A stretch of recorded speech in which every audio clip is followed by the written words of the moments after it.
I think you told us, Mr. Hur. Page 231, you said this.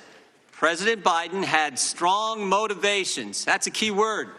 We're getting to motive now. President Biden had strong motivations to ignore the proper procedures for safeguarding the classified information in his notebooks. Why did he have strong motivations? Because, next word, because he decided months before leaving office to write a book.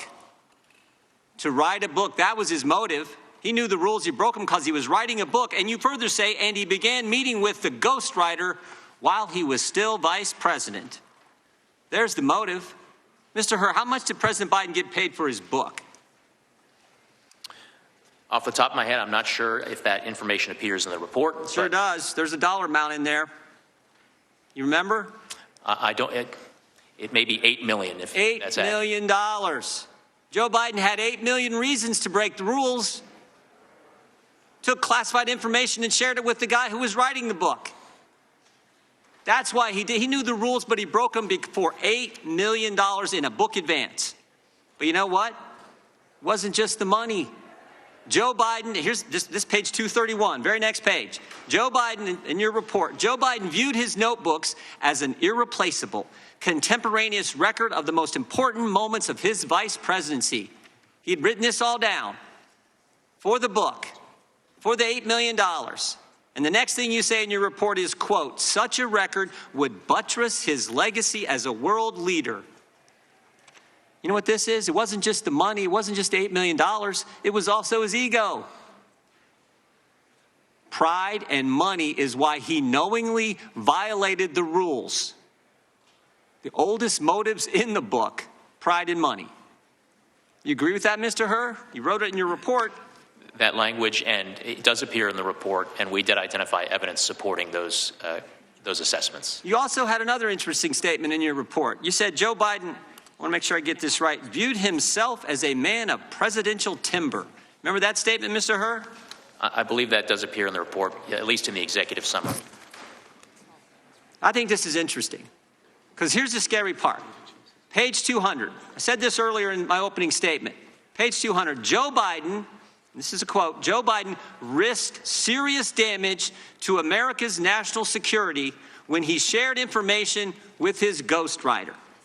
Shared it with his ghostwriter, the guy who was helping Joe Biden get $8 million. And oh, by the way, Mr. Hur, what did that ghostwriter do with the information Joe Biden shared with him on his laptop? What did he do after you were named special counsel? Chairman, if you're referring to the audio recordings that Mr. Zwanitzer created of his conversations with exactly Mr. Biden, what I'm referring to. He slid, if I remember correctly, he slid those files into his recycle bin on his computer. Tried to destroy the evidence, didn't he? Correct.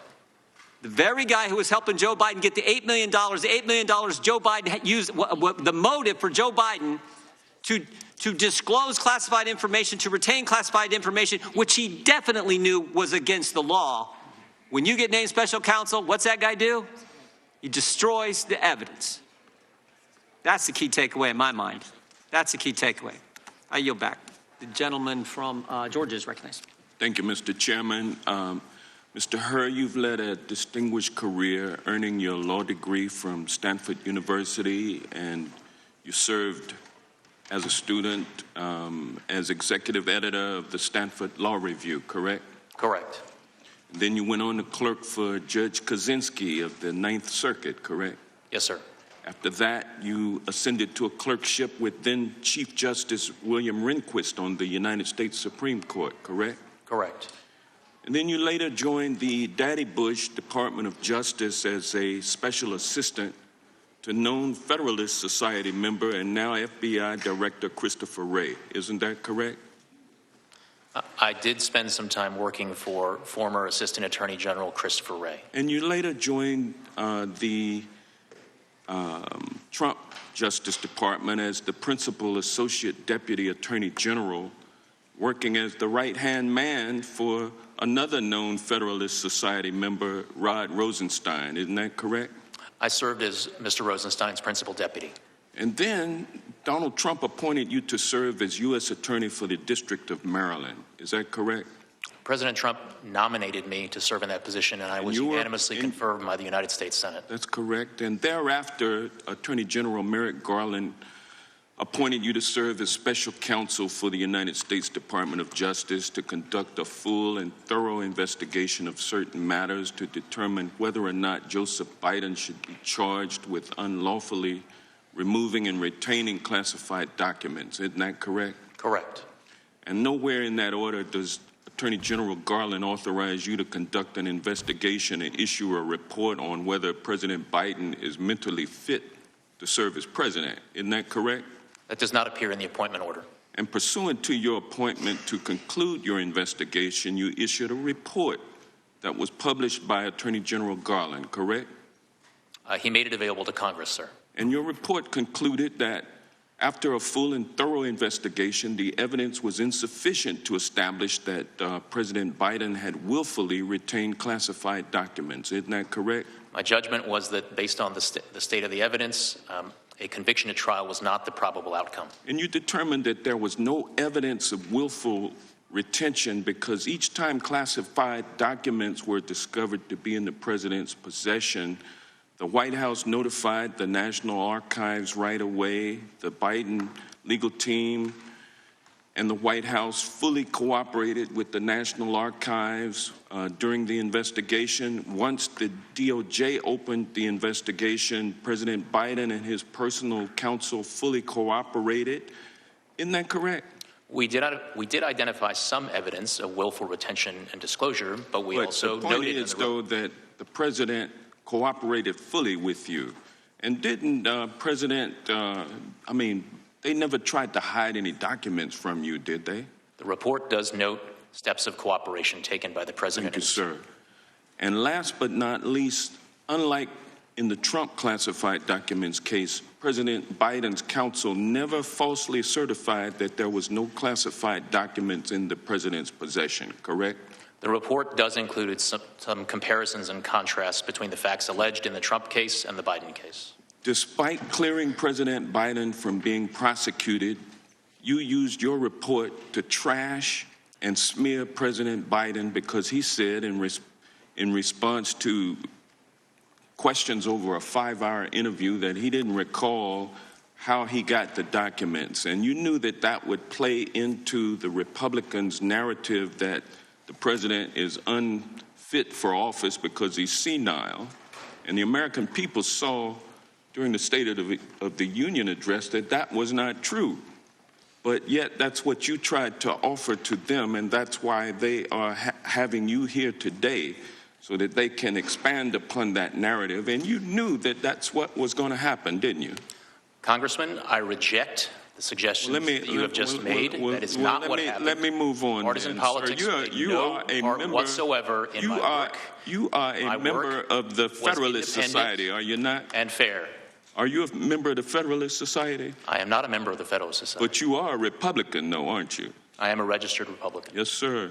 And you're doing everything you can do to get President Trump reelected so that you can get appointed as a federal judge or perhaps to another position in the Department of Justice. Isn't that correct? Congressman, I have no such aspirations, I can assure you, and I can tell you that partisan politics had no place whatsoever in my work. It had no place in the investigative steps that I took. It had no place in the decision that I made, and it had no place in a single word of my report. Thank you, sir. The chair now recognizes the gentleman from Florida. 5 minutes. February 8th, the White House. Question, Mr. President, why did you share classified information with your ghostwriter? The President, I did not share classified information. I did not share it. I guarantee I did not. That's not true, is it, Mr. Hur?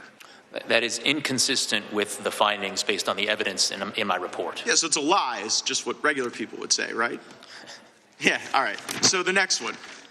And all the stuff that was in my home was in filing cabinets that were either locked or able to be locked. That wasn't true either, was it? That was inconsistent with the findings of our investigation. Another lie, people might say, right? Because What you put in your report was among the places Mr. Biden's lawyers found classified documents in the garage was a damaged open box. So here's what I'm understanding, right?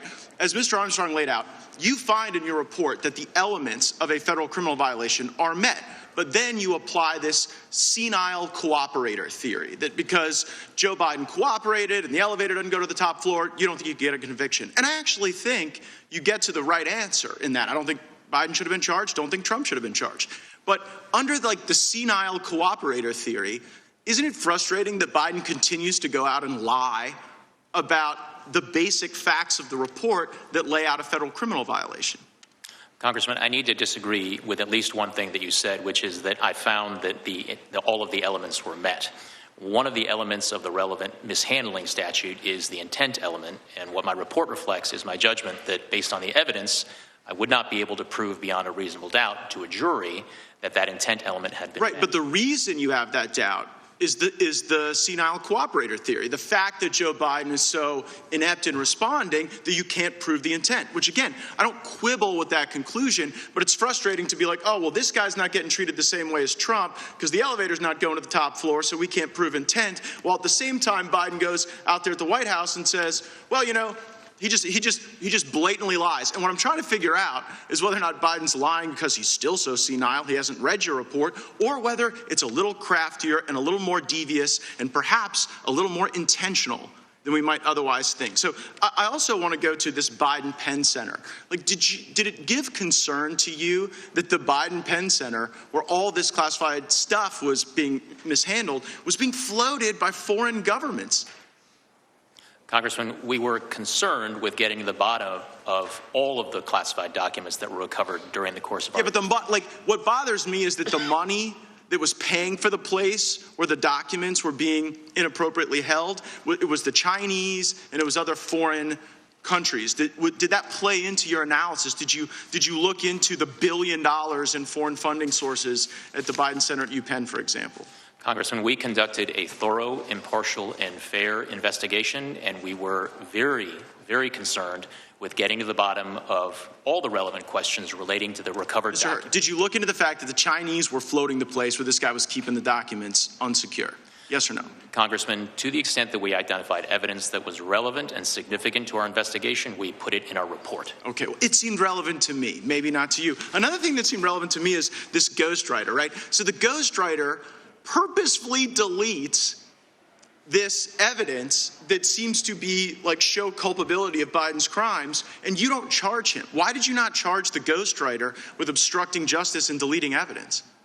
Well, for a number of reasons that are laid out in the report, but in brief, Congressman, yes, when we interviewed the ghostwriter, he did tell us, and I'm trying to get the exact language, that one of the things on his mind, one of the things he was aware of, was that I had been appointed special counsel and was conducting an investigation. Right, so he didn't, just so everybody knows, the ghostwriter didn't delete the recordings just as a matter of happenstance. Ghostwriter has recordings of Biden making admissions of crimes.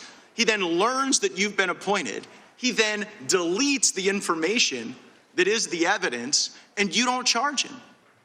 That is reflected in the report, and one of the reasons... Like, what does somebody have to do to get charged with obstruction of justice by you? If like deleting the evidence of crimes doesn't count, what would meet the standard? So, Congressman, as we state in the relevant chapter of the report, one of the things that Mr. Zwanitzer did not delete was transcripts of the recordings that he had created that included inculpatory evidence relating to Mr. Biden. Oh, so if you destroy some evidence but not other evidence, that somehow absolves you of the evidence you destroy? Here's what I see. Zwanniger should have been charged, wasn't. Biden and Trump should have been treated equally. They weren't. And that is the double standard that I think a lot of Americans are concerned about. I see my time's expired. I yield back. The gentleman from California is recognized. Mr. Chair, I want to ask you about some of the differences between the facts involving President Biden and President Trump. But before I do, I want to refer back to your opening statement in which you said that you did not disparage the president in your report. But of course, you did disparage the president. You disparaged him in terms you had to know would have a maximal political impact. You understood your report would be public, right? I understood, based on comments that the Attorney General had made, that he had committed to make as much of my report public as consistent with legal policy and legal requirements. And you could have chosen just to comment on the president's particular recall vis-a-vis a document or a set of documents, but you decided to go further and make a generalized statement about his memory, didn't you? Congressman, I could have written my report theoretically in a way that omitted references to the president's memory, but that would have been an incomplete and improper report, and that it did not reflect my analysis. You could have explanation of my decision. You could have written your report with comments about his specific recollection as to documents or a set of documents, but you chose a general pejorative reference to the president. You understood when you made that decision, didn't you, Mr. Hur, that you would ignite a political firestorm with that language, didn't you? Congressman, politics played no part whatsoever in my investigative steps. But you understood nevertheless, didn't you, Mr. Hur? Mr. Hur, you cannot tell me you're so naive as to think your words would not have created a political firestorm. You understood that, didn't you, when you wrote those words, when you decided to include those words, when you decided to go beyond specific references to documents? You understood how they would be manipulated by my colleagues here on the GOP side of the aisle and by President Trump. You understood that, did you not? Congressman, what I understood is the regulations that govern my conduct as special counsel. And those regulations required me to write a confidential report for the Attorney General, which you knew would not be confidential. My decision, and that is what I did, Congressman. I followed the rules. You knew it would not be confidential. I followed them. You knew it would not be confidential, didn't you? Sir, the regulations required me to write a confidential report explaining my decision to the Attorney General. Which you knew would be released. It was up to the Attorney General to determine you understood it would be released, did you not? Would be released consistent with DOJ policy. You understood it would be released. You understood it would be released. I understood from the Attorney General's public comments that he would make as much of my report public as he could, consistent with legal requirements in DOJ policy. And you also understand DOJ policy that you are to take care not to prejudice the interests of the subject of an investigation, right? That is generally one of the interests that DOJ policy requires that prosecutors respect. And it was your obligation to follow that policy in this report, was it not? It was also my obligation to write a confidential report for the Attorney General explaining completely my decision. What you did write was deeply prejudicial to the interests of the president. You say it wasn't political, and yet you must have understood. You must have understood the impact of your words. You must have understood the impact of your decision to go beyond the specifics of a particular document, to go to the very general, to your own personal, prejudicial, subjective opinion of the president, one you knew would be amplified by his political opponent, one you knew that would influence a political campaign. You had to understand that. And you did it anyway. And you did it anyway. And let me just go to some of the differences here between the president's conduct and Mr. Trump's. In the superseding indictment, on page 3, it says that Mr. Trump suggested that his attorney falsely represent to the FBI and grand jury that he did not have documents called for by the grand jury subpoena. You didn't find anything like that with respect to Mr. Biden, did you? Congressman, I do not have the Trump indictment in front of me, but I need to address something that you said in your prior question. What you are suggesting is that I needed to provide a different version of my report that would be fit for public release. That is nowhere in the rules. I was to prepare a confidential report that was comprehensive and thorough of an explanation. What is in the rules, Mr. Hur, what is in the rules is you don't gratuitously do things to prejudice the subject of an investigation when you're declining to prosecute. You don't gratuitously add language that you know will be useful in a political campaign. You were not born yesterday. You understood exactly what you were doing. It was a choice. You certainly didn't have to include that language. You could have said vis-a-vis the documents that were found at the university, the president did not recall. There is nothing more common. You know this, I know this. There is nothing more common with a witness of any age when asked about events that are years old to say, I do not recall. Indeed, they're instructed by their attorney to do that if they have any question about it. You understood that. You made a choice. That was a political choice. It was the wrong choice. Mr. Chairman, I yield back. Gentleman yields back. Gentleman from Arizona, did special counsel wish to respond to that final question? Yes, Congressman, what you are suggesting is that I shape, sanitize, omit portions of my reasoning and explanation to the Attorney General for political reasons. No, I suggest that you not shape your report for political reasons, which is what you did. That did not happen, Congressman. That did not happen. The gentleman from Mr. McClintock, gentleman from California, is recognized. Thank you, Mr. Hur. I first want to get this straight. Is it now okay if I take home top secret documents, store them in my garage, and read portions of them to friends or associates? Congressman, I wouldn't recommend it, but I don't want to entertain any hypotheticals at this point. Well, is it okay? I mean, I can do that now under this new doctrine? Again, Congressman, I wouldn't recommend that you do that, but well, you've essentially said so in your report, and certainly it would be exculpatory if I simply told you, hey, I'm getting old, I don't remember stuff the way I used to. Congressman, I'm not here to get into hypotheticals. I'm here to talk about the facts and the work that I did. It's not a hypothetical. This is the issue at hand. You correctly noted in your report that former presidents and other senior officials have been given wide latitude in their possession of classified information, and I believe your decision not to prosecute Biden for the same offense is consistent with that precedent. But the problem is that precedent changed with the administration's decision to prosecute Donald Trump. And the irony is that as president, Trump had full discretion over handling classified material and full discretion in deciding which records to retain. As a senator or vice president, Joe Biden didn't have that. So now we get to this glaring double standard. I think it would be toxic to the rule of law on its face if it was just two ordinary citizens. But the fact that the only person being prosecuted for this offense happens to be the president's political opponent makes this an unprecedented assault on our democracy. This is the worst we could expect from a banana republic. And I wonder how you square this. Congressman, I do address, as I was required to as a prosecutor, a relevant precedent in the form of the allegations in the indictment against former President Trump. I set forth my explanation and my assessment and comparison of those precedents in my report, and I am not here to comment any further beyond what's in my report. You said, for example, that there was no evidence beyond reasonable doubt. Well, you got the fact that he had classified material in his possession and control in multiple settings for multiple years, that he told others he was aware of this, and that he shared that material with others.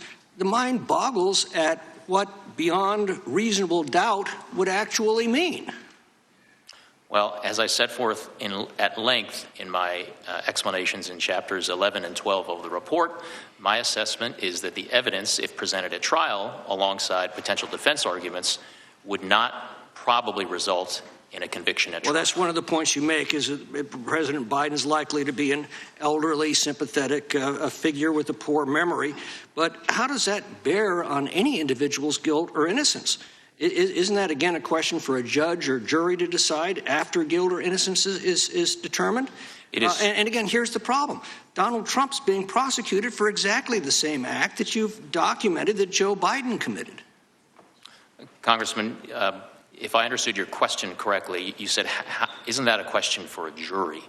And it most certainly, through the lens of my question is, does that bear on the guilt or innocence of an individual?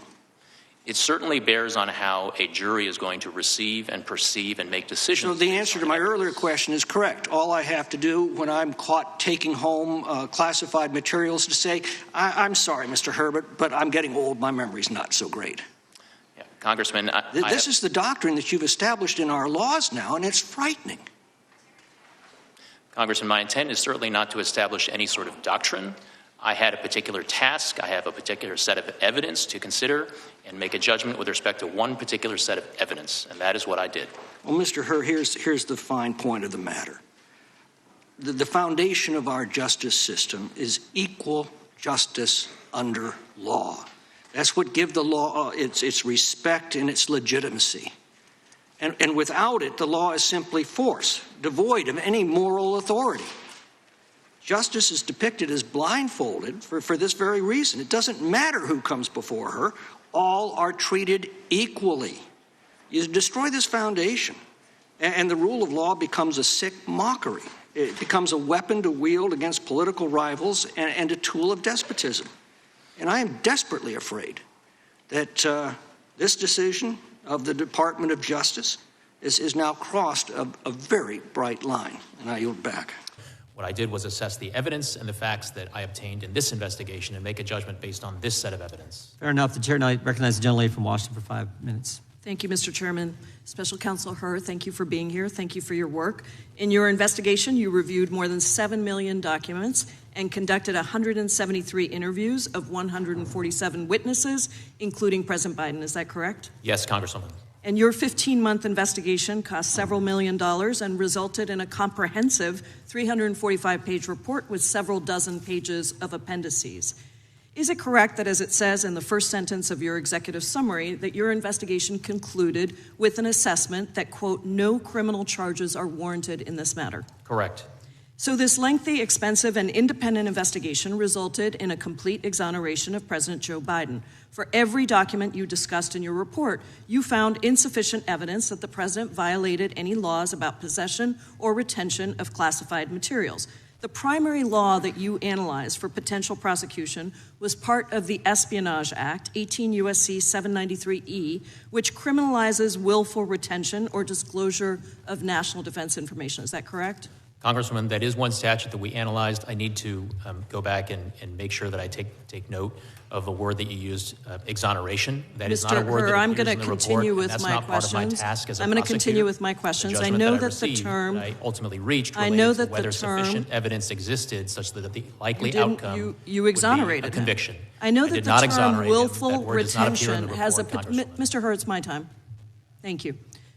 I know that the term willful retention has a particular legal meaning, and I want to make sure that that meaning is absolutely clear to the American people before we go any further. As you wrote in your report, to prove as a matter of law that the president, quote, willfully retained any documents, you would need to prove beyond a reasonable doubt 2 elements. First, that the president knowingly retained or disclosed national defense information, and second, that he knew that this conduct was unlawful. Is that correct? That's correct. And to be very and I'm sorry, Congresswoman, that it was national defense information. That's an important third element.